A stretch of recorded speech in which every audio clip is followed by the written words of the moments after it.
इथंच होतो ना आपण? 7 layers of ऐकू येतंय ना? हो सर, हो सर. हा, या स्लाइड तर ह्या ज्या 7 लेयर्स ऑफ एक्झिस्टन्स ज्या सांगतात, तुमच्यापैकी ज्या कोणी लोकांनी आर्ट ऑफ लिव्हिंगचे प्रोग्राम केले असतील तर हे गुरुजींची सांगितलेलं हे बेसिक ज्ञान इथनं सुरू होतं की मी म्हणजे कोण आणि माझ्या अस्तित्वाचे 7 स्तर असतात. आणि त्याच्यामधला सगळ्यात महत्वाचा जो बाह्य दिसणारा शरीर, मग श्वास, मग मन, मग बुद्धी, मग स्मृती, याला चित्त किंवा स्मृती म्हणतात. इगो म्हणजे अहंकार आणि सेल्फ म्हणजे शेवटी माझ्यामधला आत्मा, परमात्मा, परमेश्वरी तत्व, जे काही चेतना त्याला म्हणतात. तर हे शरीर बाह्य दिसणारं रूप आहे आणि ह्या चारही गोष्टी ज्या आहेत हे अंतःकरण आहे आणि ह्या सगळ्यांचं काम ह्याची जाणीव करून घेणं आणि हे जाणीव करून घेण्यासाठी होणाऱ्या सगळ्या गोष्टी आहेत. मग त्या ऐकू येते ना? कॅन यू हिअर मी? हो डॉक्टर साहेब, ऐकू येत. हा, ओके. तर ह्या सगळ्या होणाऱ्या गोष्टी ज्या आहेत भोवतालच्या, ह्या ती जाणीव करून घेण्यासाठी आहेत की मी म्हणजे कोण. म्हणजे आपण सुरुवातीला मी म्हणजे माझं शरीर म्हणतो आणि मी म्हणजे एक अविनाशी चेतना, मी परमेश्वर, अहम ब्रह्मास्मी, हे जाणीव करून घेण्यासाठी या सगळ्या गोष्टी आहेत.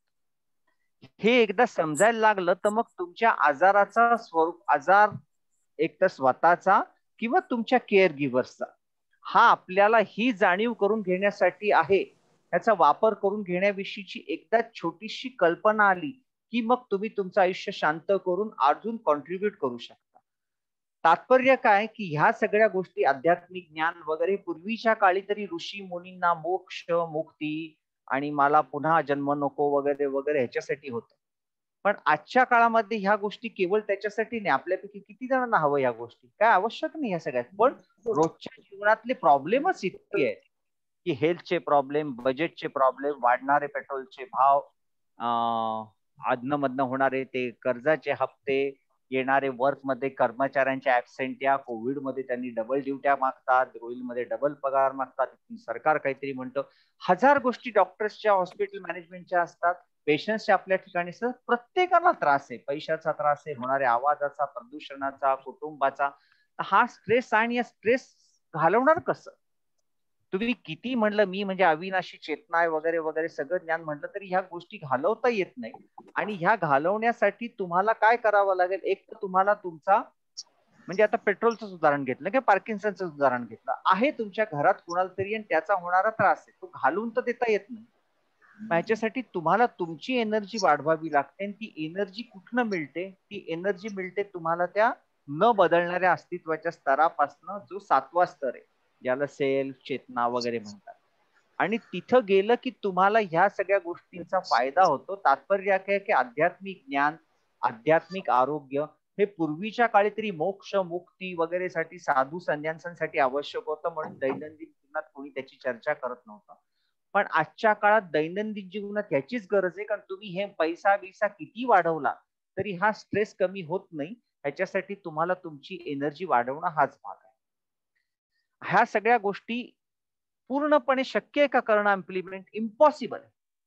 म्हणजे कितीही मी म्हणलं, म्हणजे आताही मला ऑपॉर्च्युनिटी मिळाली म्हणून मी आज दिवसभर ओपीडी मध्ये, एक निमित्त मिळालं, चला आज ओपीडीची अपॉइंटमेंट बंद ठेवू, आज मला काहीतरी वेगळा कार्यक्रम आहे. आय स्टार्टेड एन्जॉईंग दिस. घरात येऊन बसलो, फ्लाईट बनवत बसलो. तर तुम्ही ह्या दृष्टिकोनाकडनं बघायचा दृष्टिकोन बदलतो. आणि ह्याच्यामध्ये थोडस जरी एक पाऊल पुढे चाललं तर हा भगवद्गीतेतला 2ऱ्या अध्यायातला श्लोक आहे. हिअर लॉर्ड सेज की नेहा विक्रम नाशो असते प्रत्यवाय न विद्यते स्वल्पमपि अस्य धर्मस्य त्रायते महतो भया. या मार्गावर थोडस जरी पुढे चालले कर्मयोगाच्या, ज्ञानयोगाच्या, तर कित्येक मोठमोठ्या भीतीपासनं तुमची संरक्षण होतं किंवा संरक्षण मी करतो असं परमेश्वर सांगतो. स्वल्पमपि अस्य, स्वल्पम म्हणजे अगदी बारीक, 2-4 पावलं जरी पुढे चालले तरी तुम्हाला ही भीती कमी होऊ शकते. तर हे ह्या आजाराविषयीच्या गोष्टीच्या सुरुवातीला मी सांगितल्या आणि अध्यात्म नेमकं काय हे आजाराच्या संदर्भात सांगायचा हा एक पहिला इंट्रोडक्शन म्हणून. आणि मग हे जे प्रेझेंटेशन पुढचा भाग जो येईल हा माझा दुसरा आवडता टॉपिक आहे. हा आवडता टॉपिक याच्यासाठी की हे मी वेगवेगळ्या डॉक्टर्स मध्ये, वेगवेगळ्या मेडिकल कॉन्फरन्स मध्ये, कित्येकदा मेडिकल कॉलेजच्या इंटर्नशिप मध्ये आणि आता कॉम्प्युटर सायन्सच्या स्टुडंट्सने अनेकदा हे बोलतो की तुमच्या म्हणजे आध्यात्मिक आरोग्याचं तुमच्या बायोलॉजिकल किंवा सायंटिफिक व्ह्यू काय. आणि हे याची प्रेरणा जी मला मिळाली किंवा हे ज्ञान हे प्रोफेसर अशोक पंगारे यांनी पुण्याच्या इंडियन अकॅडमी ऑफ न्यूरोलॉजीच्या आमच्या अॅन्युअल कॉन्फरन्समध्ये 2011 साली हे लेक्चर घेतलं होतं, living longer living happier, my journey from clinical neurology to complexities of brain. म्हणजे मी एखादा पेशंट पाहिलाय, त्या पेशंटला हातपाय लुळा आहे, हेमिप्लेजिया आहे, त्याला पार्किन्सन आहे, त्याला कोरिया आहे, त्याला डिप्रेशन आहे, त्याला डिमेन्शिया आहे, त्याचं डायग्नोसिस करणं इथपर्यंत तुमची मजा सुरुवातीच्या काळात प्रॅक्टिसमध्ये असते की वा वा मी डायग्नोस केलं आणि मी ह्यानी मिस केला होता पार्किन्सन, मी डायग्नोस केला, लिव्होडोपा दिली, बरा झाला. पहिले काही वर्ष बरं वाटतं, पण नंतर जसे दिवस जातात तसं लक्षात येतं की हे काही तेवढं अवघड नाही. मग you start doing something else, की ठीक आहे ह्या पेशंटचं आपण काहीतरी अकॅडमिक बनवू, आपण त्याचं रिपोर्ट करू, आपण त्याचं जर्नलमध्ये प्रेझेंटेशन करू, मग काहीतरी सोशल सर्व्हिस करू. ह्या सगळ्या गोष्टी केल्यानंतर तुमच्या सतत लक्षात येतं की याहून वेगळं काहीतरी, याहून वेगळं काहीतरी. आणि तिथं सरांनी असं सांगितलंय की मग माझ्या लक्षात आलं की मी पेशंटचे इलाज केले, मी अकॅडमिकली पेपर केले, मी रिसर्च केला, मी सोशल सर्व्हिस केली, तरी काही लोक असे आहेत J for no reason happy आहेत असे मी बघतो, आणि मी कितीही केलं तरी तो आनंद मिळवू शकत नाही. आणि असं का, हे त्या लेक्चरमध्ये त्यांनी सांगितलं. आणि ह्या माझ्या पुढच्या बघितल्या बऱ्याचशा स्लाइड हे त्याच्याशी आहेत. आपल्या दैनंदिन आयुष्यामध्ये तुम्ही सगळेजण ही जी मीटिंग घेताय, अटेंड करताय, किंवा ज्यांनी कोणी हे आयोजित केलेलं आहे, हे कशासाठी आहे की शेवटी मला आनंद पाहिजे. शेवटी आपण पार्किन्सनची ट्रीटमेंट का घेतो की शरीराचा त्रास कमी झाल्यानंतर मला आनंद वाटायला पाहिजे. किंवा कोणीही घरातलं प्रत्येक अक्षर, अगदी आई मुलाला खाऊ का घालते कारण मला आनंदी व्हायचे, त्याला खाल्ल्यावर मला बरं वाटतं. म्हातारे लोक सांगतात पोरांनी, किंवा माझ्या घरी असं लहानपणी सांगायचे, एक बाळ घरात रडलं की असं भरल्यासारखं वाटतं, you feel happy because of existence of that child in your family. तर जीवनात घडणाऱ्या प्रत्येक गोष्टी ज्या आहेत ह्या आपण करतो ह्या आनंद मिळवण्यासाठी. हा आनंद मिळवायचा कसा, याच्यासाठी सगळ्यात महत्वाचा प्रश्न स्वतःला विचारावा लागतो, म्हणजे मी कोण आहे. जसं मी सुरुवातीला सांगितलं, मी म्हणजे माझं शरीर नाही, किंवा मी म्हणजे माझं विचार नाही. असा हा प्रश्न प्रत्येकाने, ज्यांनी कोणी आमच्या आर्ट ऑफ लिव्हिंगचा कोर्स केलाय त्यांना हे लक्षात आलं असेल की ह्या आर्ट ऑफ लिव्हिंगच्या कोर्समध्ये 3ऱ्या-4थ्या दिवशी आम्ही हा एक होमवर्क देतो, जिथं पार्टिसिपंट्स नाही उत्तर लिहून आणायचं असतं. हु आर यू, मी कोण आहे. ते उत्तर लिहून आणतात, मी वडील आहे, मी बाप आहे, मी मुलगा आहे, मी जावई आहे, मी सासरा आहे, मी काका आहे, मी मामा आहे, मी डॉक्टर आहे, मी अमक आहे, मी अजून कुठं शिक्षक आहे, मी प्रेसिडेंट आहे, मी सेक्रेटरी आहे. तर हे सगळे जर पाहिलं, या क्षणाला मी आता इथं वक्ता आहे, तुम्ही श्रोते आहात, मी डॉक्टर आहे, पण मी आता या क्षणाला मी काही माझ्या मुलांचा वडील नाहीये, कारण या क्षणाला मी इथं बोलतोय. पण मी जेव्हा त्याच्याशी बोलेन तेव्हा I am talking as a father. तर हे सगळे रोल्स आहेत लाईफमध्ये. आणि हा प्रश्न जे जे कोणी सक्सेसफुल म्हणू आपण स्पिरिच्युअल मार्गावर, ज्याच्यामध्ये महात्मा गांधींचं पण नाव आहे, त्यांनी स्वतःला विचारलाय. आणि विचारल्यानंतर आपल्यालाही विचारत लक्षात येतं की आपण स्वतःला जे आन्सर करतो ते म्हणजे मी म्हणजे माझं शरीर, आणि मी म्हणजे माझे वेगवेगळे रोल्स. म्हणजे मी औरंगाबादला आहे आता, मी माझ्या घरात आहे, मी हॉस्पिटलमध्ये जाईन म्हणजे माझं शरीर इकडून तिकडं जाईल. तर ह्या सगळ्या शरीरांच्या ह्या सगळ्या रोल्स मध्ये कॉमन माझं शरीर आहे. आणि जेव्हा माझं शरीर आहे असं म्हणतो तेव्हा शरीराचा प्रत्येक अवयव शरीराचा भाग आहे, इन्क्लुडिंग हा दात. आता तुमच्यापैकी ज्या रुग्णांनी, जे काही ज्येष्ठ नागरिक इथं मला दिसतायत, मनीषा, लिमयजी, तर तुमच्यापैकी कुणीतरी दात काढलेला असेल आयुष्यात स्वतःचा. आणि दात काढल्यानंतर जे अनुभूती आली ते इतकं लूजली सांगतो रुग्ण की माझा दात त्या डेंटिस्टनी काढला, ऍज इफ जसं काही माझा शर्ट फाटलाय किंवा माझा पेन खराब झालाय, माझा फोन बंद पडलाय किंवा माझा फोन बदललाय, तसं तो दात काढला आणि इम्प्लांटचा दात टाकला. म्हणजे हा दात असा परका म्हणून विचार करतात त्यावेळेस रुग्ण.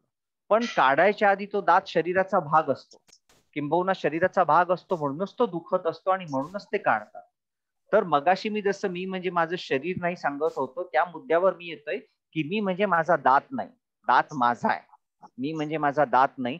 मग हीच अॅनॉलॉजी आपण पुढे गेलो तर मी म्हणजे माझं अपेंडिक्स नाही, मी म्हणजे माझी गर्भाशयाची पिशवी नाही, मी म्हणजे माझी टॉन्सिल नाही, मी म्हणजे माझा हात नाही, माझा पाय नाही. कित्येकदा गँग्रीन झालं, पाय कापला वगैरे असं करतात. पुढं व्हायटल ऑर्गन, जीवनावश्यक अवयवासाठी मी म्हणजे माझं किडनी आहे का?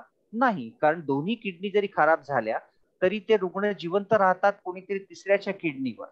आणि ते काय सांगतो रुग्ण, माझ्या आईची किडनी माझ्या पोटात बसवली. म्हणजे किडनी जीवनाला आवश्यक आहे, पण मी म्हणजे माझं किडनी नाही. तसंच मी म्हणजे माझा हार्ट पण नाही. म्हणजे हृदय बदलता येतं. तुमच्यापैकी किती जणांनी माधुरी दीक्षितचा तो बकेट लिस्ट पिक्चर पाहिलाय? त्याच्यामध्ये ती थीम दाखवली की तिला कुणाच तरी हृदय मिळतं. म्हणजे ज्याला एखाद्या ब्रेनडेड माणसाचं हार्ट मिळाल्यानंतर त्याच्या आयुष्यामध्ये बदलत नाही काही. तो काय म्हणतो, कोणाच तरी हार्ट मला मिळालंय. एखाद्या दुर्दैवी, एखाद्या चांगल्या माणसाचा ब्रेन डेथ झाल्यावर हार्ट, म्हणजे हार्ट जीवनासाठी आवश्यक आहे, लंग्स जीवनासाठी आवश्यक आहे, लिव्हर आवश्यक आहे, किडनी आवश्यक आहे, पण हे म्हणजे मी नाही, हे माझे अवयव आहे. मग हे जर म्हटलं तर शरीरात मी जर कुठंतरी राहत असेल तर शरीरात मी कुठं राहणार, तर मी मेंदूतच राहणार. म्हणजे इफ आय म्हणजे कॅपिटल आय, म्हणजे मी जर शरीरात कुठं राहत असेल तर तो मेंदूतच असणार आहे. कारण सगळे अवयवाचं मॉडर्न सायन्सला प्रत्यारोपण ट्रान्सप्लांट करता येतं, मेंदूचं करता येत नाही. किंबहुना हार्ट, लंग्स अशाच रुग्णाचे काढता येतात ज्याला ब्रेन डेथ आहे, म्हणजे ज्याचा मेंदू 100% खराब झालाय हेड इंजुरीमुळे म्हणा किंवा अजून काही आजारामुळे. आणि त्याच्यामुळेच हे जे सरकार आजकाल सांगतं की कॅडॅव्हरिक ऑर्गन प्रमोट करणं किंवा, आणि विशेषतः तरुण मुलांना हेल्मेट घाला वगैरे, कारण ते हेड इंजुरीचे पेशंट्स असे विचित्र बघतो आणि ते जेव्हा वाचतारेत कोमॅटोत जातात तेव्हा अवयव काढायची कायदा परवानगी देतो. तर तो भाग दुसरा. तात्पर्य मला हे सांगायचंय की मी म्हणजे माझा असलोच मी कुठं शरीरात तर मी माझ्या मेंदूत राहत असणार आहे. हे सगळे अवयव त्याच्या मालकीचे, तो म्हणजे खरा बॉस आहे.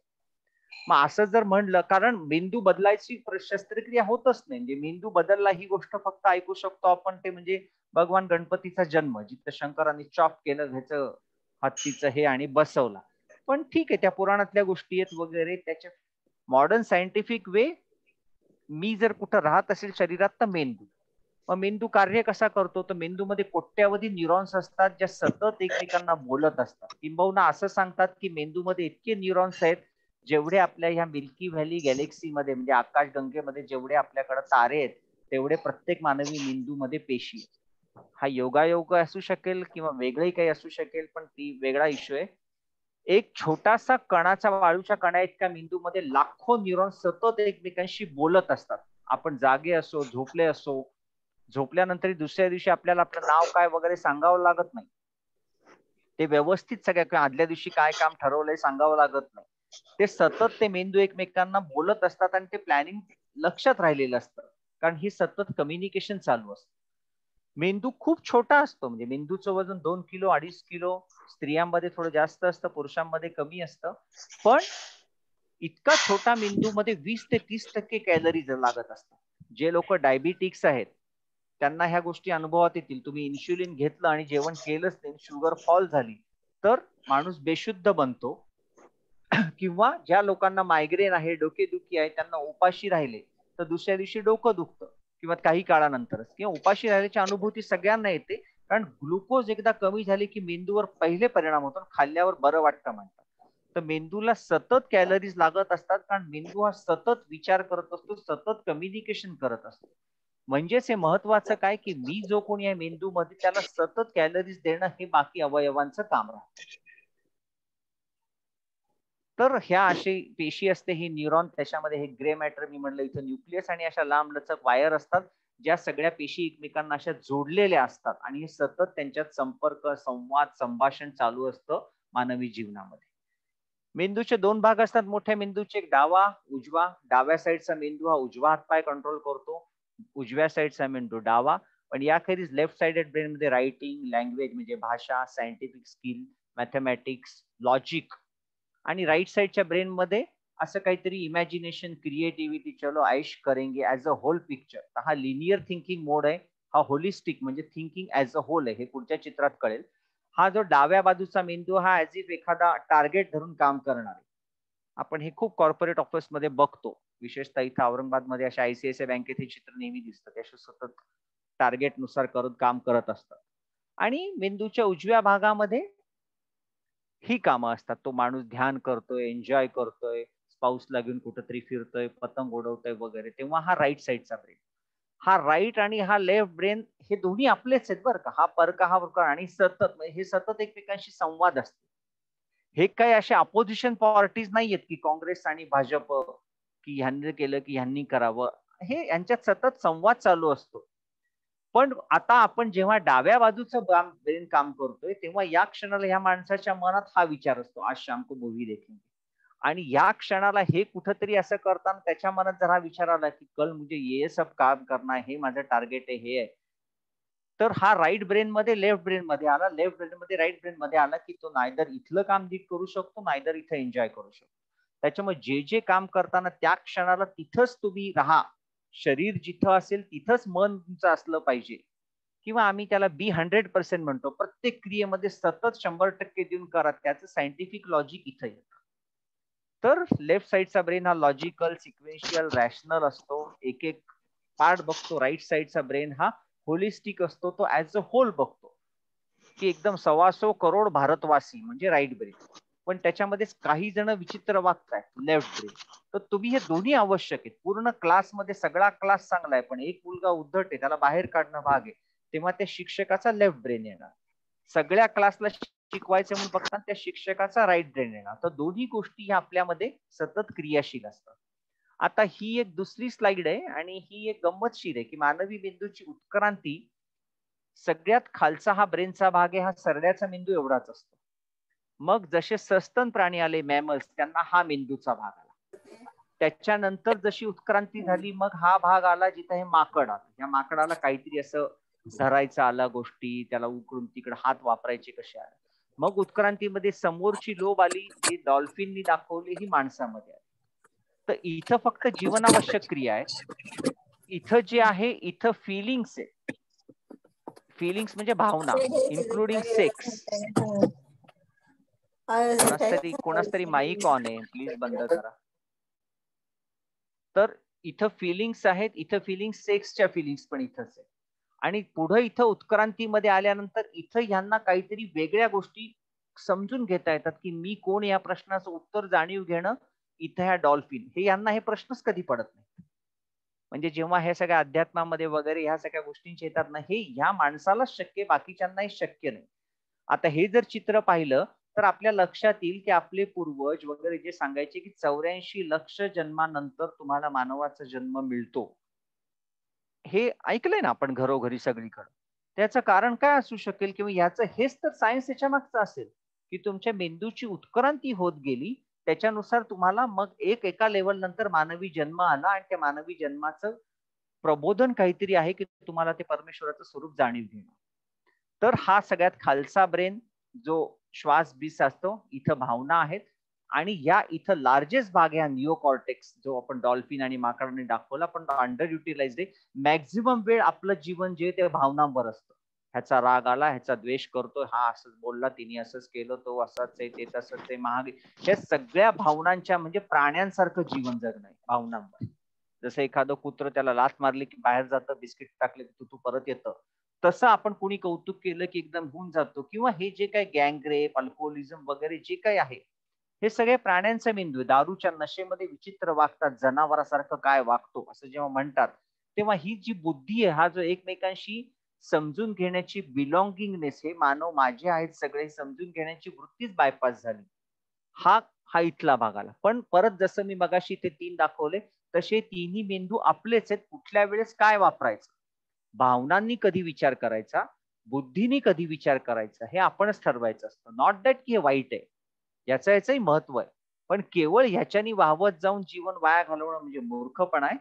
तर इथं आहे बुद्धी, इथं आहे मन, इथं आहे या भावना, इथं आहे खरंच विचार करायची पुढची शक्ती. आणि ह्याच्यामध्ये जोडणारे काही भाग असतात. तर आता तात्पर्य आपण जर पुढे गेलो याच्यामध्ये, तर शेवटी मन म्हणजे काय, तर सगळ्यांना हे लक्षात आलं असेल, की मन हा मेंदूचाच एक भाग आहे. असं वाटतं ते हृदयावर आहे, पण तो हृदयावर होणारा परिणाम आहे. छातीत धडधड होणं, किंवा एकदम असं जसं कवी म्हणतात ना, मेरे दिल में बस जा वगैरे. इनफॅक्ट ते इल्युजन आहे, ते खोटेपण आहे. तो जाणवणारी अनुभूती आहे, घडतंय मेंदूमध्ये, पण त्याचे इफेक्ट दिसतायत हार्टवर. आणि ब्रेन म्हणजे काय, तर ह्या तिन्ही न्यूरॉन्सला जोडणारे एक प्रॉपर असं सर्किट. मग तो मेंदूच्या डाव्या भागाचा, उजव्या भागाचे, बुद्धीचे, हे करून यांनी असं म्हणलं की मला असं बरं वाटतं, यांनी ही व्यक्ती दिसली की मला राग येतो, एक प्रॉपर तसे न्यूरॉन्स तयार झाले की मग आपल्याला तशा वृत्ती तयार यायला लागतात. तर हे मनाचं काम काय, की दरवेळेस असं काहीतरी मला मागं घडलं त्याचा विचार करणं, किंवा पुढं मला काहीतरी हवं असेल याच्याविषयी सतत काहीतरी प्रयत्नशील राहणं. म्हणजे मन जे चंचल आहे म्हणतात, तर मन एक तर भूतकाळात जातं, किंवा मन कधीतरी भविष्य काळात जातं. ते वर्तमान क्षणात, या क्षणाला इथंच म्हटलं तर त्या मनाला काहीच नको असतं. त्याचं कामच आहे पुढं खेचणं, मागं खेचणं. मग पुढचा येतो तो म्हणजे चित्त, ज्याला तिथं स्मृती सांगितलंय. चित्त ह्याला इंग्रजी शब्द नाही. सगळ्या योगिक सायंटिस्टनी, सगळ्या ऋषी मुनींनी इंग्रजी पुस्तकांमध्येही चित्त हा शब्द वापरलाय. आणि चित्त ऍटलिस्ट आम्ही जेव्हा आर्ट ऑफ लिव्हिंग मध्ये, विशेषतः बेसिक प्रोग्राम मध्ये, हॅपीनेस प्रोग्राम मध्ये शिकवताना असं सांगतो, चित्त म्हणजे स्मृती. आणि स्मृती म्हणजे मेंदूचा हा भाग आहे जो सस्तन प्राण्यांमध्ये भावनांचा आहे. आणि त्याच्यामुळं प्राण्यांनाही स्मृती असते. कुत्र्याला लक्षात येतं आपलं घर कुठे, कुठे नेऊन सोडलं तरी येतं. तर हा स्मृतीचं जे मेमरीचं जे सर्किट आहे ते प्राण्यांचं आणि आपलं सारखंच आहे. म्हणजे मेमरी ऑपरेट करणारी जी सिस्टीम आहे ब्रेन मधली, तिचं हार्डवेअर, अगदी आधुनिक भाषेत सांगायचं तर हार्डवेअर तसंच आहे आपल्यामध्ये. याखेरीज बुद्धीचं नवीन हार्डवेअर परमेश्वराने टाकलंय आणि मग वेगवेगळे सॉफ्टवेअर टाकण्यासाठी आपलं जीवन आहे, असा त्याचा एक सोपा अर्थ आपण वापरू शकतो. तर हे इथं मेमरी आहे. आणि या मेमरीचं काम काय आहे, तर मागं काय ज्या गोष्टी घडल्या त्या लक्षात ठेवणं, त्याच्यानुसार आपल्याला पुढच्या आयुष्याचं प्लॅनिंग करणं. आणि हे सतत बदलत राहतं.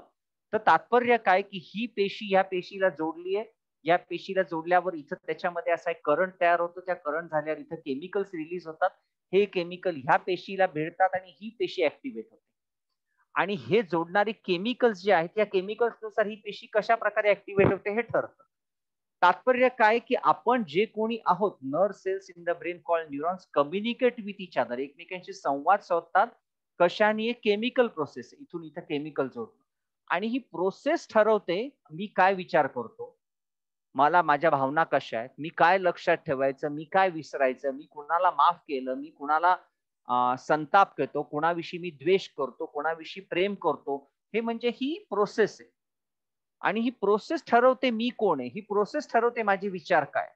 म्हणजे मी मगाशी जेव्हा गुरुजींचं चित्र दाखवून गुरु ब्रह्मा म्हणलं, तर तुमच्यापैकी काही जणांना कदाचित जे कोणी समाजवादी किंवा असं म्हणून नाही समाजवादी, जे कोणी एथिस्ट म्हणजे नास्तिक लोक आहेत, त्यांना शंका आली असेल. पण ती त्या क्षणाला फक्त प्रोसेस आहे, की ही माझी प्रोसेस आहे. कदाचित माझे विचार उद्या बदलू शकतात.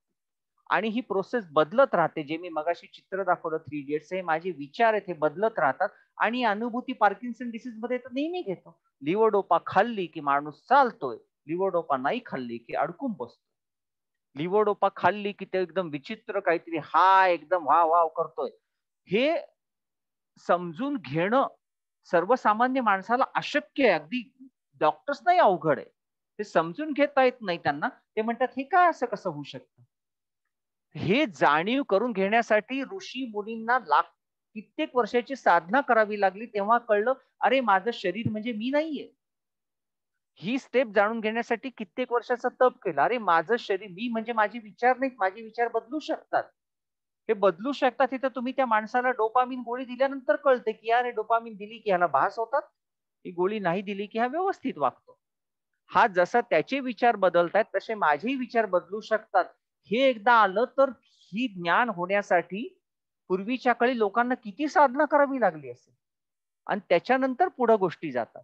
तात्पर्य काय, की शेवटी ह्या ज्या पेशी आहेत, हे जे केमिकल्स आहेत, नॉरएपिनेफ्रिन, डोपामिन, सिरोटोनिन याचं कमी जास्त होत नुसार तुम्हाला तुमचे मूड ठरवतो.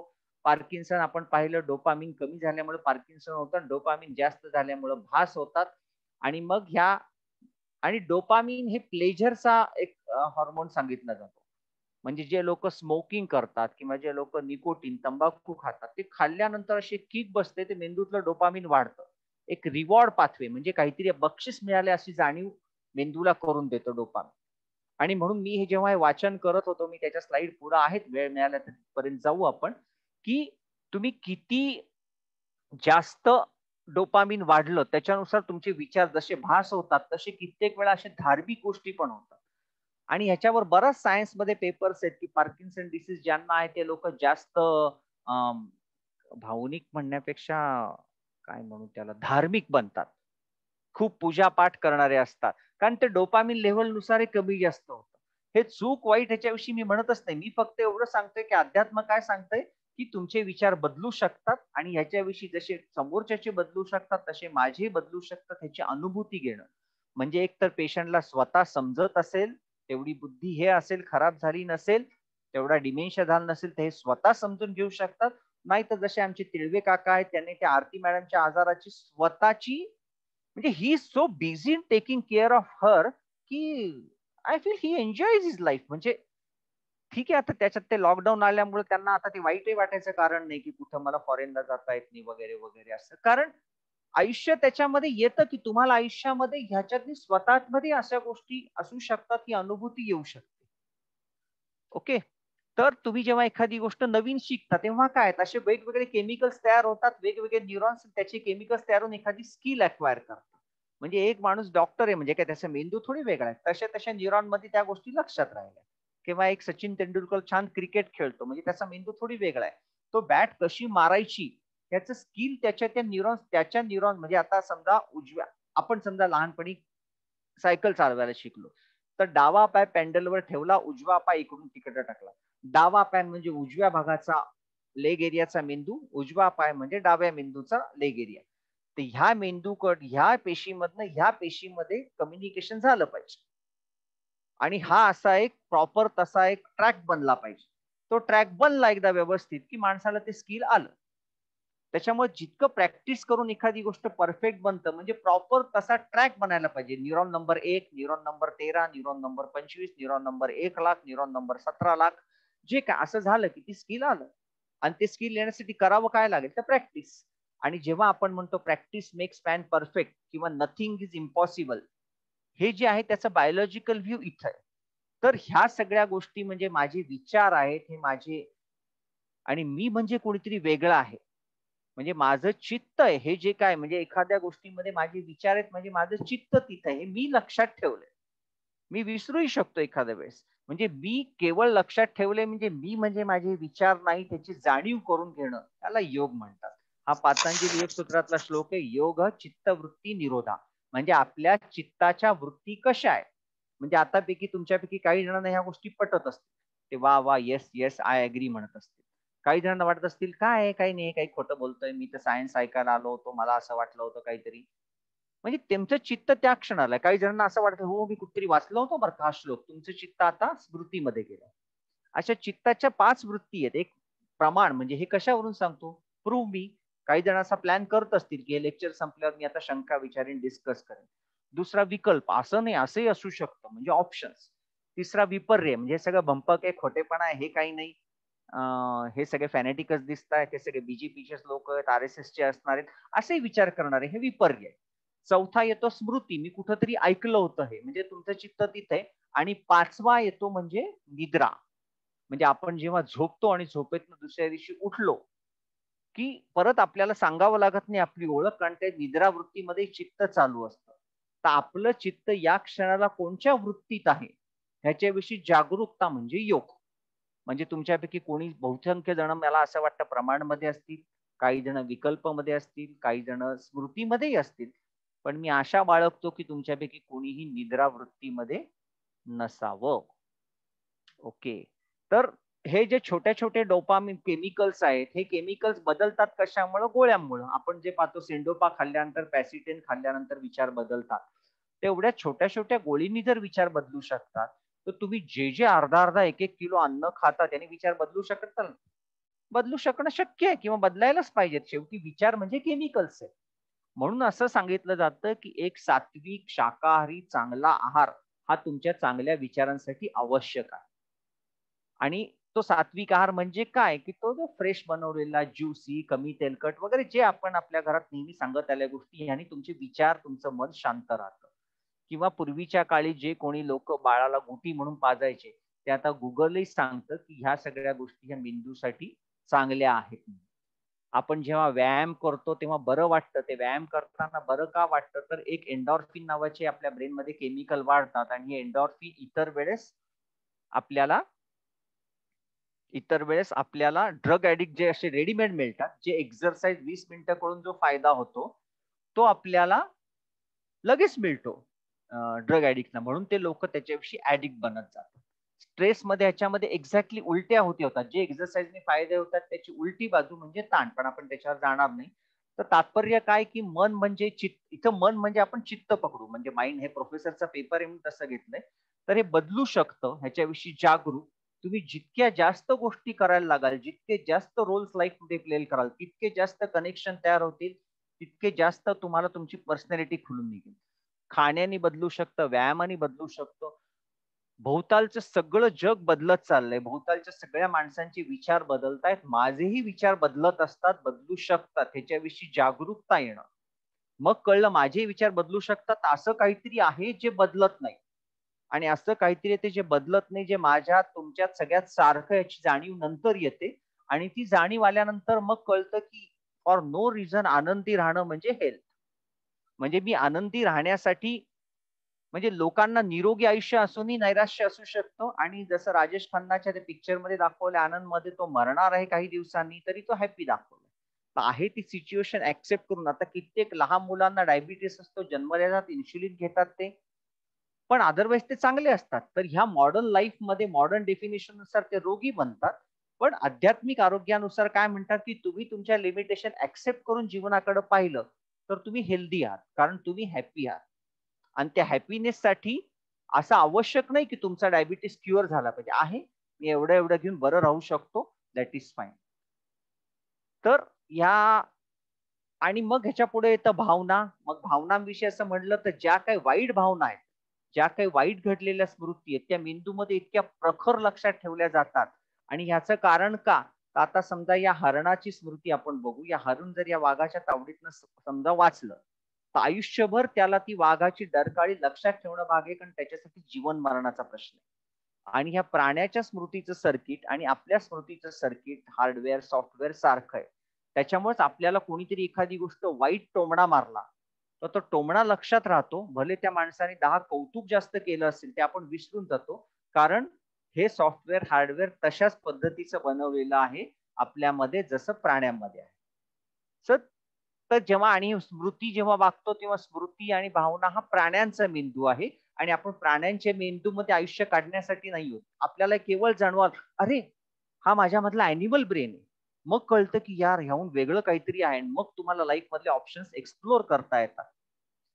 तर ह्या सगळ्या गोष्टी विचार केल्या तर आध्यात्मिक आरोग्य म्हणजे काय, आणि आध्यात्मिक जे कोणी सिद्ध पुरुष आहेत ते कसे असतात. तर एक तर हे हायपोथेटिकल नाहीये.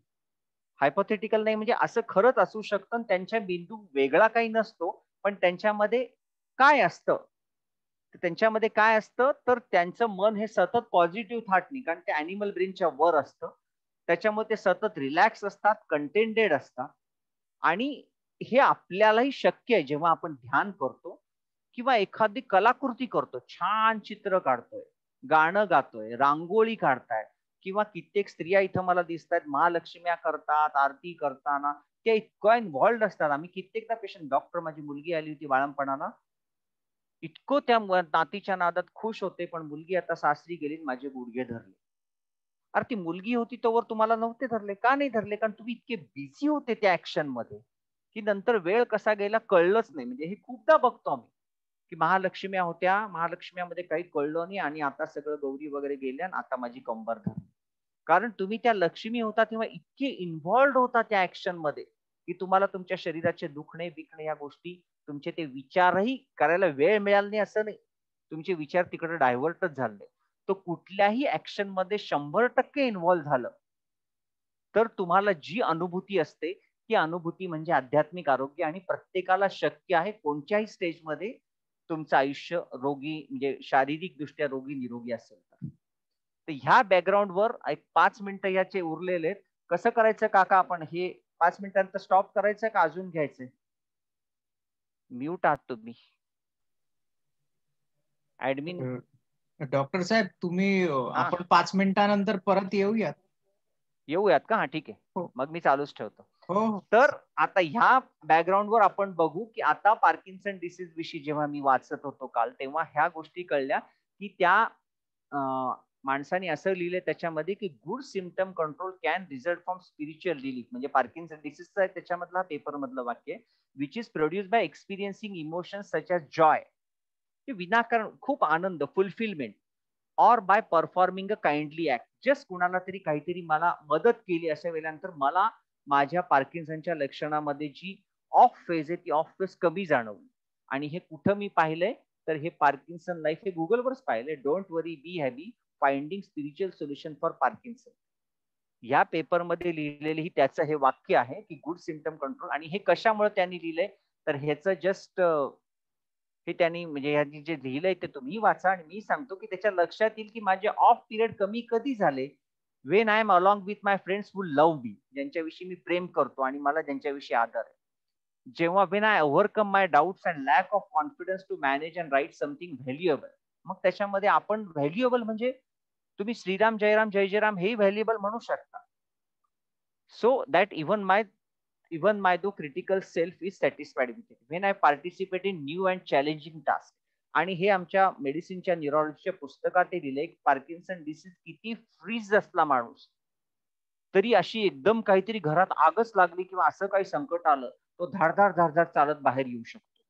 हे सायन्स मध्ये लिहिलेल्या गोष्टी आहेत. त्याला ही एनर्जी येते कुठनं, तर ती एनर्जी येते तो जो अक्षर अस्तित्वाचा स्तर आत्मा जो आहे जो प्रत्येकामध्ये आहे, फक्त तो कव्हर झालेला आहे. आणि हा अनकव्हर करण्यासाठी when I perform a good deed such as helping a friend who is suffering a lot, त्याला काहीतरी मदत केली की एकदम असं काहीतरी भरल्यासारखं वाटतं. हे दैनंदिन जीवनात इतर माणसाला, पण ह्या पार्किन्सनच्या त्या रुग्णांनी लिहिले की हे in other word the disappearance of symptoms seem to be linked to emotions such as love and fulfilment. म्हणजे हा जो डॉल्फिनचा मेंदू आहे त्यांनी केलेले हे लव्ह म्हणजे असं राजसिक लव्ह नाहीये सेक्स बिक्स असं, हे समथिंग मॅच्युअर लव्ह आहे. म्हणजे हे असं जाणीव घेणारे की हे सगळे माझे आहेत.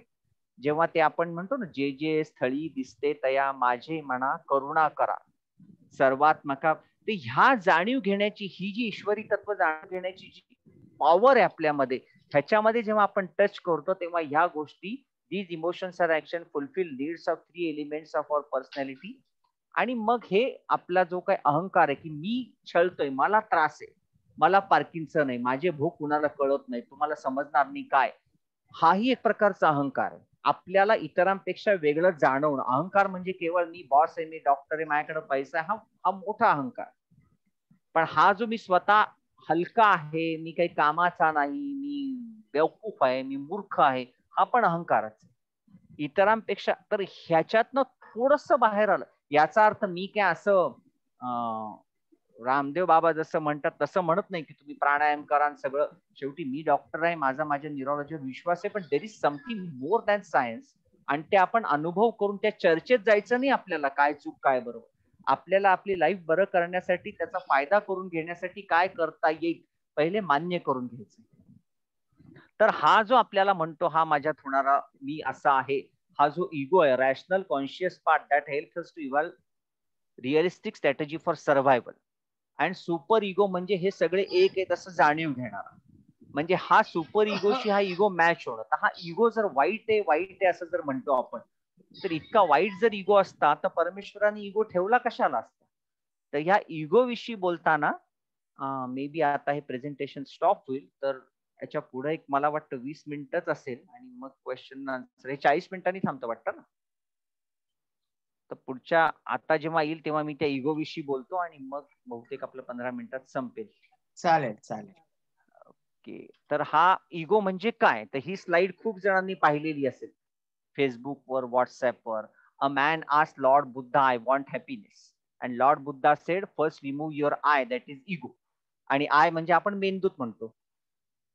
तर हा स्वतःच इगो काढून टाक आणि मला वॉन्ट म्हणजे डिझायर काढून टाक, then you are left with happiness. तर हा इगो जर इतका वाईट असेल तर परमेश्वरांनी दिला कशाला. जशी उत्क्रांती होईल तसा इगो काढून टाकायला पाहिजे होता. तसं तो